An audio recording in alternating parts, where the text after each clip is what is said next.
Hello, resident Better Call Saul fan here, and today... And how about you talk about something better, like Persona 4? I told you I accidentally deleted the footage. Just like how your dad accidentally forgot to pull out. We're talking about spin-offs, or as Chads like to call it, free cash.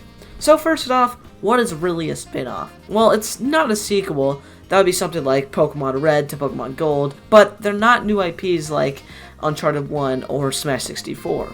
Spin-off games are games that feature gameplay elements, themes, characters, and a lot more from the respective original game, but create a newer experience with usually different gameplay and story ideas, as well as concepts. Spin-offs are a good way to bring fans of the original game a new experience without just creating a whole new universe and ideas that none of the fans have ever heard of. So like my other videos, today let's look at some spin-off games, starting with Are you fucking kidding me? Shouldn't My Undies Tonight Say is famous for having more spin-offs than Jeff Bezos' net worth. However, to many fans, these games can exceed the original series.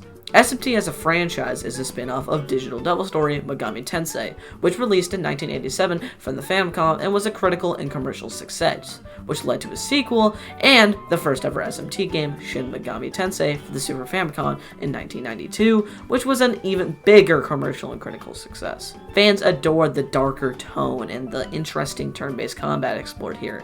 And yeah, obviously that led to success. Shin Megami Tensei was the first mainline game, which includes SMT, SMT2, SMT Nocturne, SMT4, SMT4 Apocalypse, and SMT5, as well as games like SMT-If, SMT Strange Journey, SMT9, SMT My Nutsacks. So pretty much any other SMT game besides those is considered a spin-off.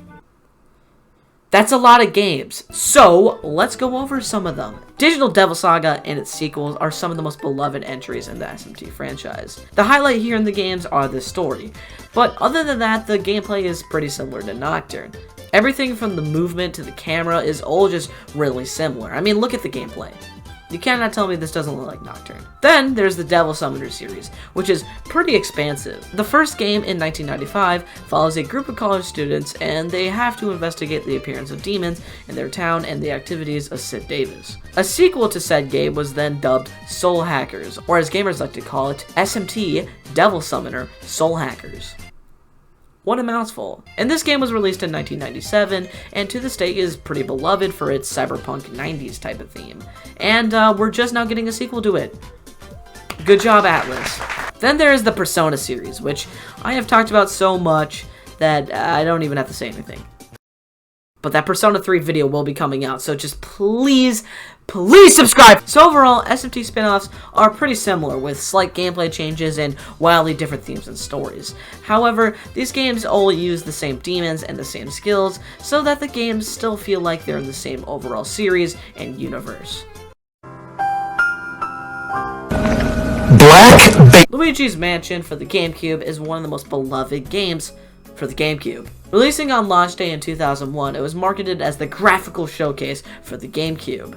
The game has a haunting yet somehow cartoony feeling that really just warms your heart, but also makes you petrified. In my opinion, this game still looks excellent, with so much detail in every corner, and the character animations really pop. Now, the only issue with this game is that the gameplay is just really boring, it's extremely easy, and there's little variety. However, that would be improved in later entries. So, overall, the game is pretty good. Now, Luigi's Mansion got a sequel much later for the 3DS. This game sucks, but it got another sequel titled Luigi's Mansion 3, which does not take place in a mansion, instead it takes place in a hotel. It lied to us! Look at porn or something, whatever you like to do when you play Minecraft. Not that I searched that up to make sure it worked. I talked about this game in one of my older videos, but I figured I'd give it my modern opinions on it. The game has the best gameplay in the series, with the slam mechanic improving the combat and Luigi making the puzzles much stronger and much more fun. The game also has some fantastic world design and so much variety on how it looks. You're in a desert area, and then you're fighting at King Boo, which is pretty sweet. But all this variety also is kind of a detriment to the game. It makes the hotel feel less connected and less like an actual hotel. But even with that, it's still a good game with some fun gameplay. Now, Luigi's Mansion as a series has almost no gameplay similarities, but it has returning characters and similar comedy to the original Super Mario games. But if we're talking about Mario spin-offs, I figured we should talk about Mario Clash. This sucks, but what doesn't suck is Wario games. Super Mario Land 3 Wario Land Edition, or simply called Wario Land, is the first Wario game. Wario with his shoulder bash and just how unique his personality is really makes these games just fun to plow through. However, we haven't gotten a new entry since Shake It, so please Nintendo. WarioWare games are also great. They feature fun, rapid-fire micro games, and it's always entertaining when they start to get really fast. But if you want to kill an insane amount of enemies with Zelda characters, then I got the perfect game for you.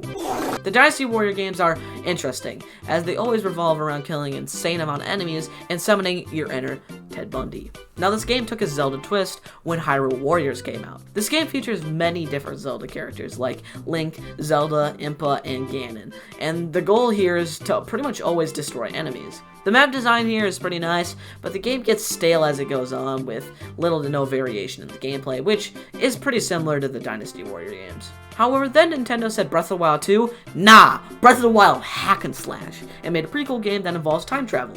I don't care about the story, the performance is trash, the gameplay is as well as Hyrule Warriors on Wii U.